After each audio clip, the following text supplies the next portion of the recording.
ഈശോമിശിഹായിക്ക് സ്തുതിയായിരിക്കട്ടെ. 50-ാം നോമ്പിൻ്റെ 5-ാം ദിനമായ ഇന്ന് വിശുദ്ധ ലൂക്കായുടെ സുവിശേഷം 22-ാം അധ്യായം 31 മുതലുള്ള തിരുവചനങ്ങളാണ് ഇന്ന് വായിക്കുന്നത്. പത്രോസ് ഗുരുവിനെ നിഷേധിക്കും. ശിമയോൻ, ശിമയോൻ, ഇതാ സാത്താൻ നിങ്ങളെ ഗോതമ്പ് പോലെ പാറ്റാൻ ഉദ്യമിച്ചു. എന്നാൽ നിന്റെ വിശ്വാസം ക്ഷയിക്കാതിരിക്കാൻ ഞാൻ നിനക്ക് വേണ്ടി പ്രാർത്ഥിച്ചു. നീ തിരിച്ചു വന്ന് നിന്റെ സഹോദരരെ ശക്തിപ്പെടുത്തണം. ശിമയോൻ പറഞ്ഞു, കർത്താവേ, നിന്റെ കൂടെ കാരാഗൃഹത്തിലേക്ക് പോകാനും മരിക്കാൻ തന്നെയും ഞാൻ തയ്യാറാണ്. അവൻ പറഞ്ഞു, പത്രോസ്, ഞാൻ നിന്നോട് പറയുന്നു, നീ എന്നെ അറിയുകയില്ല എന്ന് 3 പ്രാവശ്യം നിഷേധിച്ച് പറയുന്നതിന് മുമ്പ് ഇന്ന് കോഴി കൂകുകയില്ല. നമ്മുടെ കർത്താവായ ഈശോ മിശിഹായിക്ക് സ്തുതിയും.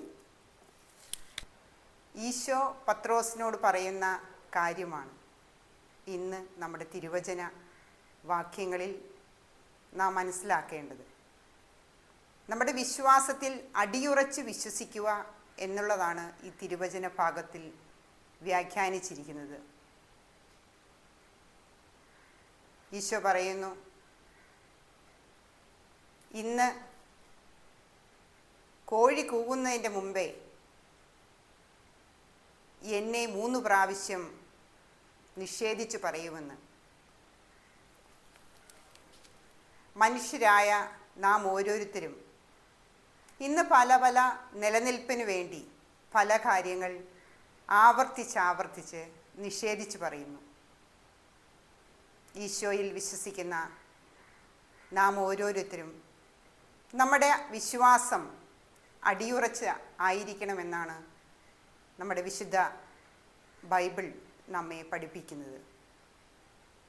ജീവിതകാലം മുഴുവൻ ഈശോയിൽ അടിയുറച്ച് വിശ്വസിക്കുക, എന്ത് പ്രതിസന്ധികൾ വന്നാലും തരണം ചെയ്യുവാൻ വിശുദ്ധ ഗ്രന്ഥം മുറുക്കെ പിടിച്ചുകൊണ്ട് ആഴപ്പെട്ട് വിശ്വാസത്തിൽ ജീവിക്കുക എന്നുള്ളതാണ് നമ്മെ വിശുദ്ധ ഗ്രന്ഥം ഓർമ്മിപ്പിക്കുന്നത്. നോമ്പിൻ്റെ 5-ാം ദിനമായ ഇന്ന് നമുക്ക് കിട്ടിയ തിരുവചന ഭാഗങ്ങളെ ഓർത്ത് നമുക്ക് പ്രാർത്ഥിക്കാം. നോമ്പിൻ്റെ ദിവസങ്ങളിൽ തിരുവചനത്തെ മുറുക്കെ പിടിച്ചുകൊണ്ട് പ്രാർത്ഥനാപൂർവം നമുക്കായിരിക്കാം. ആമേൻ.